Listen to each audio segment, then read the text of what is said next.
بسم اللہ الرحمن الرحیم۔ شب و روز گزرتے چلے جا رہے تھے اور ہرقل کی بے چینی بڑھتی چلی جا رہی تھی۔ اسے جن کا انتظار تھا کہ آئیں گے ان میں سے کوئی بھی نہیں آیا تھا۔ وہ غصے سے باولا ہوا جا رہا تھا۔ 7-8 دن اور گزر گئے ہوں گے کہ اسے اطلاع دی گئی کہ انطاکیہ سے اس کا ایک جرنیل راستین آیا ہے۔ ہرقل اچھل کر اٹھا، یہ کہنے کے بجائے کہ اسے فوراً اندر بھیجو، وہ خود دوڑتا باہر نکل گیا۔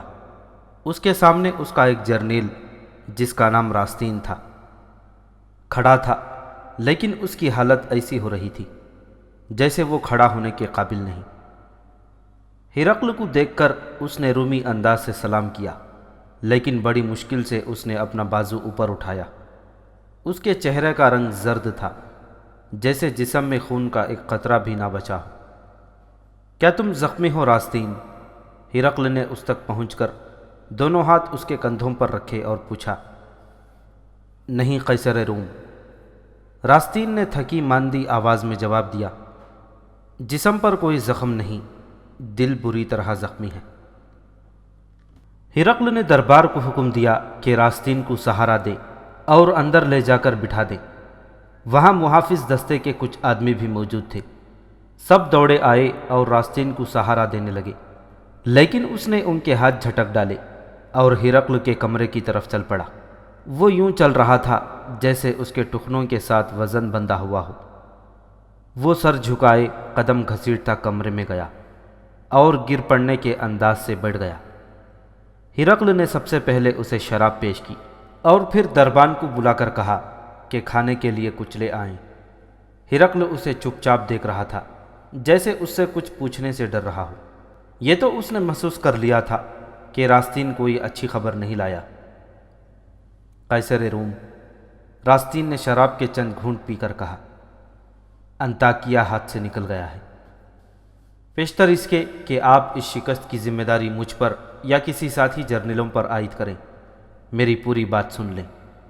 راستین نے کہا، میں ان مسلمانوں کی بہادری کا قائل ہو گیا ہوں۔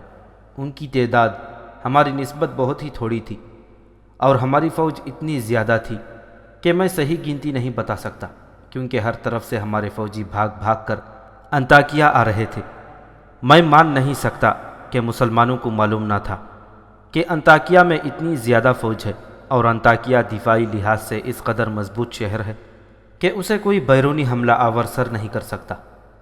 مسلمانوں کو تمام احوال و کوائف معلوم تھے، پھر بھی وہ حملے کے لیے آ رہے تھے۔ کیا تم لوگوں نے میرے حکم پر عمل نہیں کیا تھا؟ ہرقل نے غصیلی آواز میں کہا، میں نے تم لوگوں سے کہا تھا کہ مسلمان انطاکیہ کی طرف پیش قدمی کریں تو انہیں انطاکیہ تک پہنچنے ہی نہ دیا جائے اور فوج کو باہر نکال کر ان پر حملہ کر دیا جائے، اور پھر پہاڑیوں اور چٹانوں سے پورا فائدہ اٹھایا جائے۔ ہاں قیصر روم، راستین نے کہا، ہم نے آپ کے حکم پر ہی عمل کیا تھا۔ جو ہی ہمیں اطلاع ملی کہ مسلمانوں کا لشکر انطاکیہ کی طرف آ رہا ہے تو ہم نے فوراً اپنی فوج کو تیار کیا اور اسے باہر لے آئے۔ آپ کو معلوم نہیں کہ پہاڑیوں کے درمیان ایک کشادہ میدان ہے۔ ہم نے اپنی فوج کو جنگی ترتیب میں کر کے اس میدان میں کھڑا کر دیا۔ انطاکیہ کی طرف جانے کے لیے اسی میدان سے گزر کر جاتے ہیں۔ اس کے ارد گرد اونچی نیچی پہاڑیاں ہیں۔ مسلمان جب ہمارے سامنے اس میدان میں آئے تو ہم بہت خوش ہوئے کہ ان کی تعداد اس سے بہت ہی تھوڑی تھی جو ہم سمجھ رہے تھے۔ میرے ساتھی جرنیلوں نے کہا کہ عربی مسلمان جاہل لوگ ہیں، انہیں معلوم ہی نہیں تھا کہ انطاکیہ میں ہم نے کتنی فوج اکٹھی کر رکھی ہے۔ میں ذاتی طور پر انہیں جاہل نہیں سمجھتا تھا، لیکن یہ خوشی مجھے بھی ہوئی کہ وہ کسی غلط فہمی کا شکار ہو کر ہمارے سامنے آ گئے ہیں۔ انہیں اسی میدان میں کچل دینا مشکل کام نہیں تھا۔ ہم نے یہ چال چلی کہ درمیان والے 2 دستوں کو حملے کا حکم دیا اور ساتھ ہی اپنے دونوں پہلوؤں کے دستوں کو پیغام بھیجا کہ وہ دائیں اور بائیں سے مسلمانوں کے پیچھے چلے جائیں اور انہیں گھیرے میں لے لیں، لیکن مسلمان ہمارے دستوں کا حملہ برداشت نہ کر سکے اور وہ لڑتے لڑتے پیچھے ہی پیچھے ہٹتے گئے۔ ہم نے ان پر دباؤ اور زیادہ کر دیا اور ان کا پیچھا نہ چھوڑا۔ پہاڑوں کے اندر چلے گئے اور ہمارے دستے ان کے سر پر سوار رہے۔ مسلمان دراصل بھاگنے کی کوشش میں تھے۔ جب ہمارے زیادہ سے زیادہ دستے پہاڑوں کے اندر چلے گئے تو ہم سمجھے کہ مسلمانوں نے ہمیں ایک جال میں پھانس لیا ہے جس سے ہم آسانی سے نکل نہیں سکیں گے۔ انہوں نے چال یہ چلی تھی کہ تھوڑی تھوڑی نفری کے 3-4 دستے ہمارے سامنے کیے اور پسپائی کا تاثر دیتے ہوئے وہ پیچھے ہٹے، اور ہم نے زیادہ سے زیادہ فوج ان کے پیچھے پہاڑیوں میں بھیج دی اور نعرے یہ لگوائے کہ ایک بھی مسلمان یہاں سے زندہ واپس نہ جائے۔ مسلمانوں نے پہاڑیوں کی ڈھلانوں پر اور گھنے درختوں پر تیر انداز اور برچھیاں پھینکنے والے آدمی چڑھا رکھے تھے۔ ہمارے آگے پسپا ہونے والے دستے تو ادھر ادھر ہو گئے، لیکن ہم پر تیروں اور برچھیوں کا جو مہ برس پڑا اس نے ہماری فوج میں سے کسی خوش قسمت کو ہی باہر نکلنے دیا ہوگا۔ ہمارے کسی جرنیل نے گھبرا کر یہ احمقانہ کام کیا کہ باقی ماندہ فوج کو بھی مسلمانوں کے پیچھے پہاڑیوں کے اندر بھیج دیا۔ ہم بڑی مشکل سے ان پہاڑیوں میں سے نکلے۔ ہماری تنظیم اور ترتیب تباہ ہو چکی تھی اور سپاہی اپنے اپنے طور پر وہاں سے نکلنے کی کوشش کر رہے تھے۔ ہم یہ لڑائی ہار چکے تھے، لیکن ہم انطاکیہ ان مسلمانوں کو کسی بھی قیمت پر ہی نہیں دینا چاہتے تھے۔ ہم جتنے سپاہی اکٹھے کر سکے وہ کیے۔ تعداد تو بہت ہی تھوڑی رہ گئی تھی۔ جانی نقصان بے پناہ ہوا اور شدید زخمیوں کی تعداد اور ہی زیادہ ہو گئی۔ بہرحال ہم جتنے صحیح اور سلامت سپاہی اکٹھے کر سکے انہیں لے کر انطاکیہ کی طرف چل پڑے۔ جب ہم قلعے کے دروازوں پر پہنچے تو تمام دروازے اندر سے بند تھے۔ بہت شور شرابہ کیا کہ دروازے کھول دیں، لیکن دیواروں کے اوپر سے ہم پر تیروں کی بوچھاڑیں آنے لگیں۔ تب پتہ چلا کہ مسلمان شہر میں داخل ہو چکے ہیں اور دروازے انہوں نے بند کیے ہیں۔ تو کیا انطاکیہ بھی ہمارے ہاتھ سے نکل گیا ہے؟ ہرقل نے حیرت زدہ سے لہجے میں پوچھا، اور راستین کے جواب کا انتظار کیے بغیر بولا، یہی تو ایک مضبوط قلعہ ہمارے پاس رہ گیا تھا۔ یہ تمہاری نالائقی کا نتیجہ ہے۔ تم سب بزدل ہو گئے ہو۔ میرے 2 ساتھی جرنیل مارے گئے ہیں اور تیسرا شدید زخمی ہو گیا ہے۔ راستین نے کہا، میں جانتا تھا آپ شکست کا الزام ہمارے ہی منہ پر تھوپیں گے۔ میں نے پہلے ہی عرض کی ہے کہ میری پوری بات سن لیں۔ میں یہ بھی جانتا ہوں کہ آپ کا قہر اور عتاب مجھ پر کس طرح گرے گا، لیکن میں شکست کی وجوہات ضرور بتاؤں گا۔ آپ کے حکم سے ہم نے شہر سے باہر آ کر مسلمانوں کو روکا۔ آپ کہتے تھے کہ مسلمان انطاکیہ کا محاصرہ نہ کر سکیں، کیونکہ محاصرہ ہو گیا تو انطاکیہ کی ساری فوج اندر ہی بند ہو جائے گی اور نہ جانے محاصرے میں کتنا عرصہ گزر جائے۔ آپ نے کہا تھا کہ ہمارے پاس اتنا وقت نہیں۔ اتنے مضبوط قلعے سے باہر آ کر لڑنا ہماری حماقت تھی اور اس کی ہمیں بڑی سخت سزا ملی ہے۔ قیصر روم ایک اور پہلو بھی ہے جسے ہم ہمیشہ نظر انداز کرتے ہیں۔ اس کا تعلق شہری لوگوں کے ساتھ ہے۔ آپ نے ان پر اس قدر زیادہ ٹیکس اور دیگر محصولات عائد کر دیے تھے جو لوگوں کی برداشت سے باہر ہو گئے تھے۔ پھر آپ نے مذہب میں بھی دخل اندازی کی۔ اتنا بڑا ملک ہماری سلطنت میں سے نکل گیا ہے۔ میں جانتا ہوں کہ آپ کو اس کا کتنا زیادہ صدمہ ہوگا۔ میں اپنا فرض سمجھتا ہوں کہ آپ کو ان وجوہات سے آگاہ اور خبردار کر دوں جنہوں نے آج یہ روز بد دکھایا ہے۔ ایک تو یہ ٹیکس وغیرہ تھے جن سے لوگوں میں یہ بات پھیلی کہ بادشاہ اور اس کے جرنیل اور سارے کا سارا شاہی خاندان لوگوں کو بھوکا رکھ کر اپنی عیاشیوں کے اخراجات پورے کر رہا ہے۔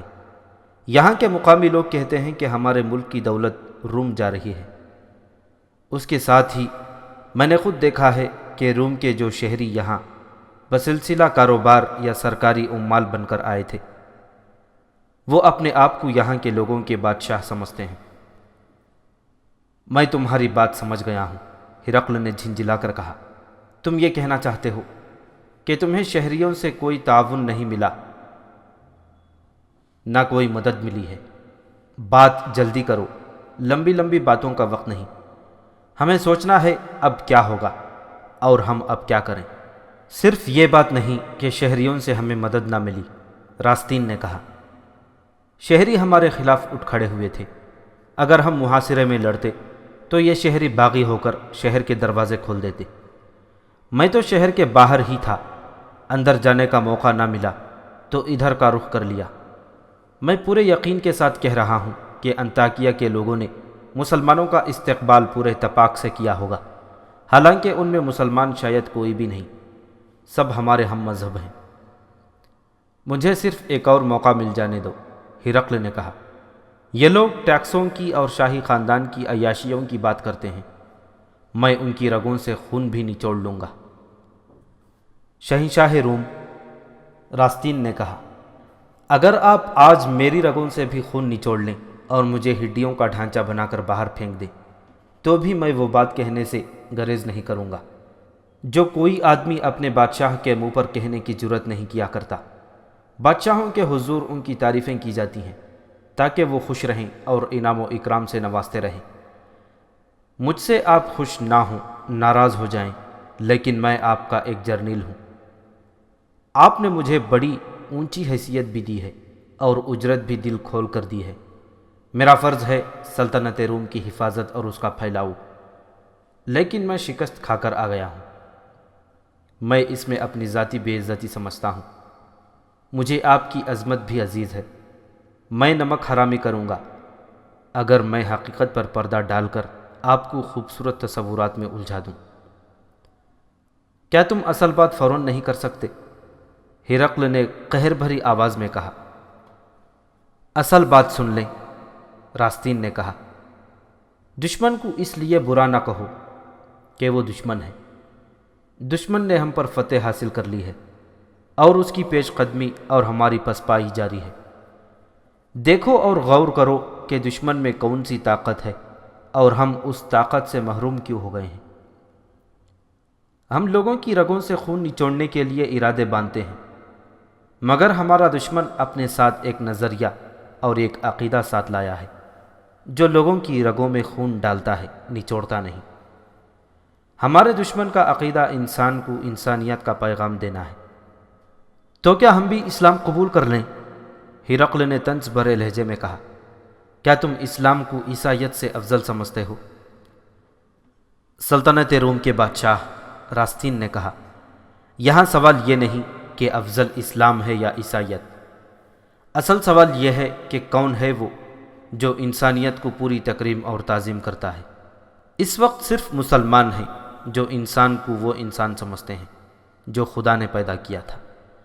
عملاً یوں ہوا ہے کہ شام کے ایک شہر سے لوگ اگلے شہر پہنچے تو وہاں کے لوگوں کو بتاتے ہیں کہ مسلمانوں کی اطاعت فوراً قبول کر لینا، کیونکہ وہ انسان کو انسانیت کے پورے حقوق دیتے ہیں اور وہ رومیوں جیسے بادشاہ نہیں۔ لوگ یہ بھی مشورہ کرتے ہیں، اور یہ ہے بھی صحیح، کہ مسلمان فوج جس بستی اور شہر کو فتح کرتی ہے وہاں لوٹ مار نہیں کرتی، نہ وہ کسی عورت پر ہاتھ اٹھاتی ہے۔ قیصر روم، مسلمانوں نے ہر اس بستی میں لوگوں کے ساتھ ایسا ہی باعزت سلوک کیا اور لوگوں نے انہیں دل و جان سے قبول کیا۔ ہم جہاں جاتے ہیں سب سے پہلے وہاں کے لوگوں کے گھروں سے دولت اور خوبصورت لڑکیاں سمیٹتے اور کچھ شاہی محل میں پہنچاتے اور کچھ اپنی ملکیت میں رکھ لیتے ہیں۔ انطاکیہ میں میرے مخبر مجھے بتاتے رہتے ہیں کہ یہاں کے لوگ مسلمانوں کو نہ صرف یہ کہ پسند کرتے ہیں بلکہ ان کے انتظار میں ہیں۔ ہماری شکست کی اصل وجہ یہ ہے۔ ہرقل نے اپنے ایک ہارے ہوئے، محاذ سے بھاگے ہوئے جرنیل کی پوری بات سن تو لی، لیکن اس نے کسی رد عمل کا اظہار نہ کیا۔ اس پر خاموشی سی طاری ہو گئی تھی، لیکن اس کے چہرے کے تاثرات اور اٹھنا، کمرے میں ٹہلنا، پھر بیٹھ جانا اور پھر اٹھ کر ٹہلنے لگنا ایسی علامات تھیں جو اس بے چینی اور بے قراری کا پتہ دیتی تھی جو اس کے اندر بپا تھی۔ اس سے توقع نہیں رکھی جا سکتی تھی کہ وہ اسلامی اصولوں کی عظمت اور افادیت پر غور کرے گا اور اپنا رویہ بدلنے کی کوشش کرے گا۔ چونکہ یہ داستان فتح مصر کی طرف بڑھ رہی ہے، اس لیے ہم انطاکیہ کی فتح کا مزید ذکر نہیں کریں گے۔ البتہ اتنی سی بات ضروری معلوم کر لیں کہ انطاکیہ کی فتح اسلام کے نظریے اور دین کے اصولوں کی فتح تھی۔ سپہ سالار ابو عبیدہ رضی اللہ تعالیٰ عنہ نے شہریوں پر جزیہ عائد کر دیا اور باقی تمام ٹیکس اور محصولات ختم کر دیے۔ شہر میں بعض لوگ کٹر عیسائی تھے، انہوں نے روم کی بادشاہی کو تو قبول کیا ہی نہیں تھا، انہوں نے درپردہ لوگوں کو اکسانا شروع کر دیا کہ وہ مسلمان فاتحین کو جزیہ نہ دیں اور خود مختار ہو جائیں۔ کچھ لوگ ان کی باتوں میں آ گئے اور جزیہ دینے سے انکار کر دیا۔ ابو عبیدہ رضی اللہ تعالیٰ عنہ کے حکم سے ایسے لوگوں کو شہر بدر کر دیا گیا۔ مسلمان فاتحین کے سامنے صرف یہ کام نہیں تھا کہ وہ مفتوحہ شہروں کا نظم و نسق درست کرنے بیٹھ جاتے، سالاروں کے سامنے اصل کام یہ تھا کہ پسپا ہوتی ہوئی رومی فوج کو کہیں بھی اکٹھا نہ ہونے دیا جائے۔ جاسوسوں نے اطلاع دی کہ انطاکیہ سے بھاگی ہوئی رومی فوج حلب کے مقام پر اکٹھی ہو رہی ہے۔ ابو عبیدہ رضی اللہ تعالیٰ عنہ نے کچھ لشکر اپنے ساتھ لیا اور حلب کو روانہ ہو گئے۔ خالد بن ولید رضی اللہ تعالیٰ عنہ کو انہوں نے ایک اور سمت بھیج دیا جہاں رومی فوج تازہ دم ہونے کے لیے رک گئی تھی۔ مورخوں نے لکھا ہے کہ ابو عبیدہ رضی اللہ تعالیٰ عنہ حلب پہنچے تو انطاکیہ سے ایک قاصد یہ پیغام لے کر ان تک پہنچا کہ انطاکیہ کے لوگوں نے نافرمانی شروع کر دی ہے اور صورت بغاوت والی پیدا ہوتی جا رہی ہے۔ ابو عبیدہ رضی اللہ تعالیٰ عنہ نے ایک نائب سالار ایاز بن غنم رضی اللہ تعالیٰ عنہ کو اس کام کے لیے بھیجا کہ وہ بغاوت پر قابو پائیں، لیکن یہ احتیاط کریں کہ کسی پر بلا وجہ اور غیر ضروری تشدد اور زیادتی نہ کریں۔ اس کے ساتھ ہی ابو عبیدہ رضی اللہ تعالیٰ عنہ نے ایک پیغام مدینہ امیر المؤمنین حضرت عمر رضی اللہ تعالیٰ عنہ کو بھیجا، جس میں انہوں نے ایک تو انطاکیہ کی فتح کی خوشخبری سنائی اور ساتھ یہ اطلاع دی کہ انطاکیہ کے لوگوں نے جزیہ کے معاملے میں بغاوت کر دی ہے۔ امیر المؤمنین نے یہ پیغام ملتے ہی جواب بھیجا، جس میں انہوں نے لکھا کہ لوگوں کو ہر وہ سہولت دو جو ان کا حق ہے۔ اگر کچھ لوگوں کے وظیفے مقرر کیے ہوں تو انہیں بر وقت ادا کیے جائیں۔ انہوں نے یہ بھی لکھا کہ شہر میں مجاہدین کے 2-3 دستے موجود رہیں اور وہ نظم و نسق برقرار رکھیں تاکہ لوگوں کو یہ تاثر نہ ملے کہ مسلمانوں کے پاس اتنی فوج ہے ہی نہیں کہ وہ مفتوحہ آبادیوں کو اپنے قابو میں رکھ سکیں۔ تدبر اور ہوش مندی سے اس بغاوت پر قابو پا لیا گیا۔ بغاوتیں تو کچھ اور علاقوں میں بھی ہوئی تھیں، ان سب پر قابو پا لیا گیا تھا۔ ہم یہاں تفصیلات میں نہیں جا رہے، یہاں صرف یہ بتانا مقصود ہے کہ ہرقل کس انجام کو پہنچا اور اسے اس انجام تک کس طرح پہنچایا گیا۔ پھر ہم یہ بیان کر رہے ہیں کہ مسلمانوں نے ہرقل کی اس چال کو اس طرح بیکار کیا کہ اس نے اپنی فوج کو مختلف مقامات پر تقسیم کر دیا تھا۔ اسے توقع تھی کہ مسلمان بھی اس کے مطابق تقسیم ہو جائیں گے، لیکن اللہ کی راہ میں لڑنے والوں کو اللہ کی مدد اور رہنمائی حاصل تھی، ورنہ اتنی قلیل تعداد کو اتنے زیادہ حصوں میں بانٹ دینا مسلمانوں کے لیے بڑا ہی تباہ کن اقدام تھا۔ ہرقل کا جرنیل راستین اسے انطاکیہ کی صحیح صورتحال بتا کر اور شکست کی وجوہات واضح کر کے پھر محاذ پر چلا گیا تھا۔ ہرقل اب دوسرے مقامات سے آنے والے قاصدوں کا انتظار کرنے لگا، لیکن کہیں سے کوئی قاصد نہیں آ رہا تھا۔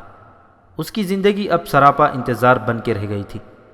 یہ تمام مقامات سرحدی تھے، اس کا مطلب یہ تھا کہ روم کی فوج تمام تر شام سے نکل گئی ہے اور اب سرحد پر قدم جمانے کی کوشش کر رہی ہے۔ معروف تاریخ دان ایلفرڈ بٹلر لکھتا ہے کہ ہرقل مایوسیوں میں ڈوب گیا تھا اور اپنے مشیروں اور مصاحبوں کے ساتھ جو باتیں کرتا تھا ان سے صاف پتہ چلتا تھا کہ اس نے اس حقیقت کو قبول کر لیا تھا کہ اس کی شہنشاہی کا ستارہ جو شام پر چمکتا ہی رہتا تھا ٹوٹ کر شام کے افق میں ہی کہیں گم ہو گیا ہے۔ آخر ایک روز حلب سے اس کی فوج کا ایک افسر آیا جو کچھ زخمی بھی تھا۔ اس نے ہرقل کو ویسی ہی کہانی سنائی جیسی راستین انطاکیہ کی سنا چکا تھا۔ اس نے سنایا کہ اب بچی کچی فوج ادھر ادھر سے حلب آ رہی تھی کہ مسلمانوں کا مختصر سا لشکر آ پہنچا۔ رومیوں پر مسلمانوں کی ایسی دہشت طاری تھی کہ وہ جم کر لڑ ہی نہ سکے۔ وہاں کے لوگوں کا رویہ کیا تھا؟ ہرقل نے پوچھا۔ ہمارے حق میں اچھا نہیں تھا، اس افسر نے جواب دیا۔ مجھے شک ہے کہ بعض لوگوں نے مسلمانوں کی کسی نہ کسی طرح مدد بھی کی تھی۔ ہمارے خلاف وہ مخبری تو ضرور کرتے رہے۔ کیا اس کی کوئی وجہ بتا سکتے ہو؟ ہرقل نے پوچھا۔ راستین جرنیل تھا، اس لیے اس نے ہرقل کو بڑے صاف الفاظ میں جرأت کے ساتھ یہ وجہ بتا دی تھی، لیکن یہ رومی معمولی سا افسر تھا، اس لیے اس نے سچ بولنے کی جرات نہیں کی۔ ہرقل نے شاہانہ غصے سے پھر اپنا سوال دہرایا تو افسر بے چین سا ہو گیا اور ہرقل کے منہ کی طرف دیکھتا رہا۔ تب ہرقل نے اسے کہا کہ وہ ڈرے جھجکے بغیر وجہ بتا دے تاکہ آئندہ ایسی وجہ پیدا نہ ہونے دی جائے۔ شہنشاہ معظم، افسر آخر بولا، ہماری شکست کی سب سے بڑی وجہ یہ ہے کہ میدان جنگ میں لڑنے، زخمی ہونے اور اپنی جان قربان کرنے والا افسر اتنی جرات نہیں رکھتا کہ اپنے شہنشاہ کے آگے سچ بول سکے۔ آپ نے مجھے سچ بولنے کا حکم دیا ہے، میں چند الفاظ میں بیان کر دیتا ہوں۔ لوگ کہتے ہیں ہمیں بادشاہ کی نہیں، بندے کی حکمرانی چاہیے۔ ہم نے سنا ہے مسلمان ایسے مذہب کے پیروکار ہیں جس میں کسی کی بادشاہی کی گنجائش ہی نہیں رکھی گئی، بلکہ وہ خود کسی بندے کو حکمران بنا لیتے ہیں اور رعایا کا پیٹ کاٹتے نہیں بلکہ پیٹ بھرتے ہیں۔ ہرقل نے سر جھکا لیا جیسے وہ بات کی تہ تک پہنچ گیا ہو۔ ہرقل سر جھکا لینے والا بادشاہ نہیں تھا۔ اب جو اس کا سر جھکا تھا اس سے صاف پتہ چلتا تھا کہ اس نے شکست تسلیم کر لی ہے۔ ایک دو دن ہی اور گزرے تھے کہ ایک اور مقام مراش سے ایک رومی قاصد آ گیا۔ ہرقل نے اپنی فوج کا کچھ حصہ اس قلعہ بند اور بڑے مضبوط مقام پر بھیج دیا تھا۔ قاصد نے بتایا کہ مسلمانوں کا ایک لشکر آیا اور مراش کو محاصرے میں لینے لگا، لیکن وہاں کے جرنیل نے فوج کو حکم دیا کہ یہ بہت ہی کم تعداد لشکر ہے، اسے محاصرہ نہ کرنے دیا جائے بلکہ باہر نکل کر اسے گھیرے میں لے کر ختم کیا جائے۔ اس حکم کے تحت فوج باہر نکلی تو مسلمانوں نے ایسی چال چلی کہ وہ لڑتے لڑتے پیچھے بھی ہٹنے لگے اور دائیں بائیں پھیلنے بھی لگے۔ پھر یوں ہوا کہ اس لشکر کو گھیرے میں لینے کے بجائے لشکر نے اپنے دونوں پہلو پھیلا کر رومی فوج کو گھیرے میں لے لیا، اور جو مسلمان رومی فوج کے عقب میں چلے گئے تھے وہ قلعے میں داخل ہو گئے۔ قاصد نے بتایا کہ رومی فوج پیچھے ہٹنے لگی تو قلعے کی دیواروں سے اس پر تیر اور برچھیاں برسنے لگیں۔ نفسا نفسی کا ایسا عالم طاری ہوا کہ رومی نہ باہر لڑنے کے قابل رہے نہ قلعے میں داخل ہو سکے۔ جانی نقصان بے انداز ہوا اور زخمیوں کی تعداد بھی خاصی زیادہ تھی، اور وہی زندہ رہے جو اس معرکے سے نکل گئے تھے۔ تاریخ میں لکھا ہے کہ خالد بن ولید رضی اللہ تعالیٰ عنہ نے مراش پر حملہ کر کے قبضہ کر لیا اور رومی فوج کی جو نفری وہاں موجود تھی اسے تباہ و برباد کر دیا۔ اس کے بعد روحا میں ہرقل کو یہ اطلاع ملی کہ بیروت پر بھی مسلمانوں کا قبضہ ہو گیا ہے، اور اس تمام سرحدی علاقے سے مسلمانوں نے رومی فوج کو بے دخل کر دیا ہے۔ اس سرحدی علاقے میں شام کے دفاع کے لیے کئی ایک قلعے بنائے گئے تھے، ان سب پر مسلمانوں کا قبضہ ہو گیا۔ یہ تھے یزید بن ابی سفیان رضی اللہ تعالیٰ عنہ جو اس وقت دمشق میں تھے۔ سپہ سالار ابو عبیدہ رضی اللہ تعالیٰ عنہ کا حکم پہنچا تو وہ دمشق سے نکلے اور بیروت جا پہنچے۔ مورخ لکھتے ہیں کہ مسلمانوں کے یہ کارنامے کرامات سے کم نہ تھے۔ بیروت اور ان کے ملحقہ علاقوں پر قبضہ ہو جانے کا مطلب یہ تھا کہ سمندر کی طرف سے رومیوں کو کوئی مدد اور کوئی کمک نہیں مل سکتی تھی۔ اس وقت مصر پر رومیوں کی ہی حکومت تھی۔ ہرقل مصر سے کمک منگوا سکتا تھا لیکن مسلمانوں نے راستے مسدود کر دیے تھے۔ ہرقل تو بڑا کایا اور منجھا ہوا جرنیل تھا، لیکن اس نے مسلمانوں کے لشکر کو بکھیرنے کے لیے جو چال چلی تھی اس سے مسلمان سالاروں نے فائدہ اٹھا لیا اور اس کی فوج کو خون میں نہلا کر بچ جانے والے رومیوں کو تتر بتر کر دیا۔ ہرقل اللہ کے اس قانون سے واقف نہیں تھا کہ اللہ جسے چاہتا ہے اسے عزت دیتا ہے اور جسے چاہتا ہے اسے ذلت میں پھینک دیتا ہے، لیکن اللہ کسی کو بلا وجہ عزت اور کسی کو ویسے ہی ذلت نہیں دے دیا کرتا۔ اس کی کچھ شرائط بھی اللہ نے مقرر کی ہیں۔ اللہ انہیں ہی چاہتا ہے جو اللہ اور اس کے رسول صلی اللہ علیہ وسلم کو چاہتے ہیں اور اللہ کے احکام کے مطابق زندگی گزارتے ہیں۔ ہرقل نے اپنے مشیروں اور مصاحبوں کو بلایا اور انہیں صورتحال بتا کر کہا کہ وہ مشورہ دیں کہ اپنی بکھری ہوئی فوج کو کہاں یکجا کیا جائے، اور کیا فوج یکجا ہو جائے تو یہ لڑنے کے قابل ہوگی۔ ایک مشیر فوراً بول اٹھا۔ اس نے سب سے پہلے ہرقل کی مدح سرائی کی، پھر مسلمانوں کو برا بھلا کہا اور پھر اس قسم کے الفاظ کہے کہ روم کی فوج کو دنیا کی کوئی طاقت شکست نہیں دے سکتی۔ اٹھو۔ ہرقل نے اس مشیر سے کہا، باہر نکل جاؤ، پھر مجھے کہیں نظر نہ آنا۔ ہرقل دوسرے مشیروں سے مخاطب ہوا، مجھے صحیح مشورہ چاہیے، صورتحال تم سب کے سامنے ہے۔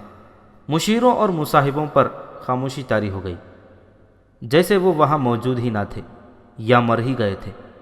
ہرقل انہیں دیکھتا رہا۔ سب کو غالباً توقع تھی کہ ہرقل گرج کر بولے گا اور حکم دے گا کہ اسے صحیح مشورہ دیا جائے۔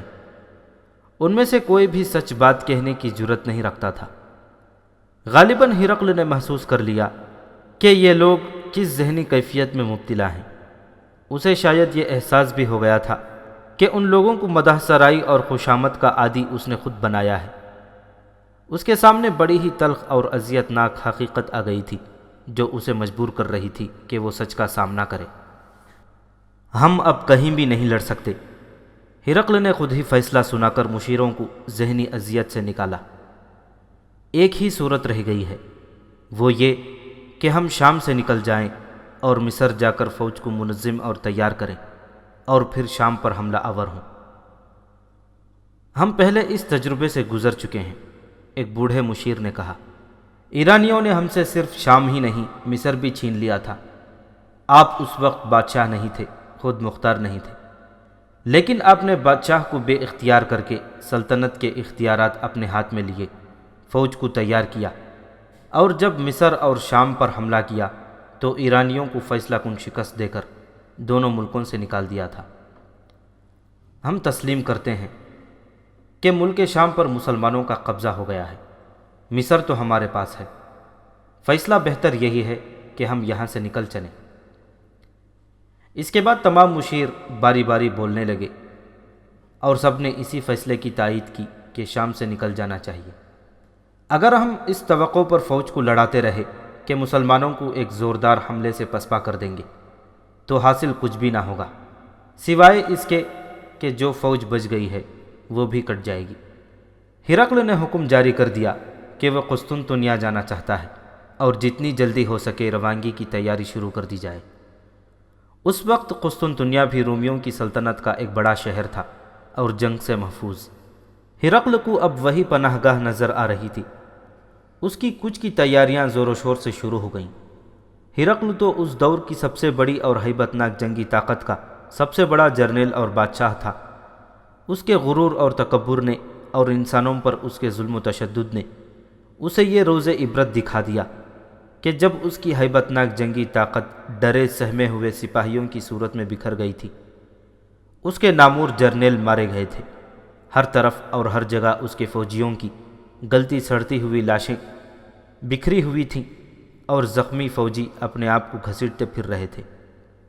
اس فوج کا سب سے بڑا جرنیل اور بادشاہ مجسم حسرت و یاس بنا اس منزل کو روانہ ہو رہا تھا جسے وہ سب سے زیادہ محفوظ پناہ سمجھتا تھا، لیکن یقین نہیں تھا کہ اس منزل تک خیریت سے پہنچ بھی سکے گا یا نہیں۔ تاریخ میں صرف وہ واقعات ملتے ہیں جو عینی شاہدوں کے حوالوں سے کبھی قلم بند کیے گئے تھے۔ ان واقعات میں انسان چلتے پھرتے، بھاگتے دوڑتے، ایک دوسرے کا خون بہاتے اور روئے زمین پر اچھی بری حرکتیں کرتے نظر آتے ہیں۔ کسی مورخ نے یہ نہیں لکھا کہ فلاں صورتحال میں فلاں کے دل میں کیا تھا اور اس کے اندر کیسے طوفان بپا ہو رہے تھے۔ کسی نے لکھا بھی تو یہ قیاس آرائی تھی یا قیافہ شناسی۔ ہرقل کے مطابق متعدد مورخوں نے لکھا ہے کہ وہ مایوسی اور نامرادی میں ڈوب گیا تھا اور اس قدر بے چین اور بے قرار رہنے لگا تھا کہ اس کے لیے کوئی معمولی سا فیصلہ کرنا بھی دشوار ہو گیا تھا۔ وہ فتوحات کا عادی ہو گیا تھا اور اس وہم میں مبتلا کہ کوئی اسے شکست دے ہی نہیں سکتا۔ اس خوش فہمی نے اسے رعایا کے لیے فرعون بنا دیا تھا۔ ہم تصور کی آنکھ سے دیکھ سکتے ہیں کہ اس وقت اس کے دل پر کیا گزر رہی تھی۔ اسے اپنا ایک بڑا ہی نامور جرنیل تزارق یاد آیا ہوگا۔ یہ ابو بکر صدیق رضی اللہ تعالیٰ عنہ کے دور خلافت کا واقعہ ہے۔ مجاہدین اسلام دو عظیم سالاروں مثنی بن حارثہ اور سعد بن ابی وقاص رضی اللہ تعالیٰ عنہ کی قیادت میں زرتشت کے پجاری ایرانیوں کے خلاف عراق میں برسر پیکار تھے۔ آتش پرست ایرانی پسپا ہوتے چلے جا رہے تھے۔ شام سلطنت روم میں شامل تھا اور حکومت ہرقل کی تھی۔ اس وقت تک ہرقل مسلمانوں کو عرب کے بدو اور صحرائی لٹیرے کہا کرتا تھا۔ اس نے مسلمانوں کو یہ تاثر دینے کے لیے کہ وہ شام کی سرحدوں سے باہر رہیں ورنہ نیست و نابود کر دیے جائیں گے، اپنا ایک بڑا زبردست کثیر تعداد لشکر یرموک کے مقام پر بھیج دیا اور مسلمانوں کو للکارا۔ اس لشکر کا جرنیل تاریخ کا ایک مشہور جنگجو تزارق تھا۔ ہرقل کو توقع تھی کہ وہ ایک ہی معرکے میں مسلمانوں کو ہمیشہ کے لیے ختم کر دے گا، لیکن اس معرکے کا انجام یوں ہوا کہ تزارق مارا گیا۔ اس کا تقریباً آدھا لشکر کٹ مرا اور جو تعداد بچ گئی وہ بندہ بندہ ہو کر بکھری اور دہشت زدگی کے عالم میں واپس پہنچی۔ مورخ لکھتے ہیں کہ تزارق کے بعد ہرقل کو خود آگے بڑھنا چاہیے تھا تاکہ مسلمانوں پر اس کا دبدبہ قائم ہو جاتا، لیکن وہ اس لیے باہر ہی نہ نکلا کہ اسے بھی شکست ہوگی اور اس کا وقار یرموک کی زمین میں ہی دفن ہو جائے گا۔ اب جب کہ وہ شکست خوردگی کی حالت میں قسطنطنیہ جا رہا تھا، اسے یرموک کا معرکہ یاد آیا ہوگا اور وہ پچھتایا بھی ہوگا کہ اس نے عبرت حاصل نہ کی اور مسلمانوں کو کمزور ہی سمجھتا رہا۔ پھر اسے رسول اکرم صلی اللہ علیہ وسلم کا ایک خط یاد آیا جس میں آن حضور صلی اللہ علیہ وسلم نے اسے اسلام قبول کرنے کی دعوت دی تھی۔ اس واقعہ کا مختصر سا پس منظر یوں ہے کہ جیسا پہلے بیان ہو چکا ہے، ایرانیوں نے رومیوں سے شام و مصر چھین لیے تھے۔ اس وقت روم کا بادشاہ فوکاس تھا۔ ایرانیوں نے بیت المقدس بھی فتح کیا تھا اور حضرت عیسیٰ علیہ السلام کی فرضی قبر سے صلیب اعظم کو اٹھا کر لے گئے تھے۔ ہرقل نے شاہ فوکاس کا تختہ الٹا، خود شاہ روم یا قیصر روم بنا اور ایرانیوں کو شکست دے کر ان سے صلیب اعظم واپس لے لی تھی۔ وہ صلیب اعظم واپس حضرت عیسیٰ کی مفروضہ قبر پر رکھنے بیت المقدس جا رہا تھا۔ رسول اکرم صلی اللہ علیہ وسلم نے اس کے نام ایک خط بھیجا جس میں اسے اسلام قبول کرنے کی دعوت دی گئی تھی۔ یہ خط ایک صحابی دحیہ بن خلیفہ کلبی رضی اللہ تعالیٰ عنہ لے جا رہے تھے۔ ہرقل انہیں بیت المقدس کے راستے میں ملا۔ انہوں نے وہیں رسول اکرم صلی اللہ علیہ وسلم کا خط ہرقل کو دے دیا اور جواب کا انتظار کرنے لگے۔ آج جب شکست خوردہ ہرقل مسلمانوں کے قہر و عتاب سے بھاگا ہوا شام کی سرحد سے نکل رہا تھا، اسے یقیناً مسلمانوں کے رسول صلی اللہ علیہ وسلم کا خط یاد آیا ہوگا، اور یہ بھی کہ اس نے کس طرح آن حضور صلی اللہ علیہ وسلم کا مذاق اڑایا تھا۔ دحیہ رضی اللہ تعالیٰ عنہ بن خلیفہ کلبی پر بھپتیاں کسی تھیں اور پھر حضور صلی اللہ علیہ وسلم کی شان میں گستاخانہ کلمے کہے تھے، اور خط آپ صلی اللہ علیہ وسلم کے ان صحابی کے منہ پر دے مارا تھا اور بڑی بےہودگی سے انہیں رخصت کیا تھا۔ عین ممکن ہے اب ہرقل دل ہی دل میں پچھتایا ہو کہ وہ حلقہ بگوش اسلام ہو جاتا تو آج وہ بھی فاتحین میں شامل ہوتا اور اس ذلت و رسوائی تک نہ پہنچتا۔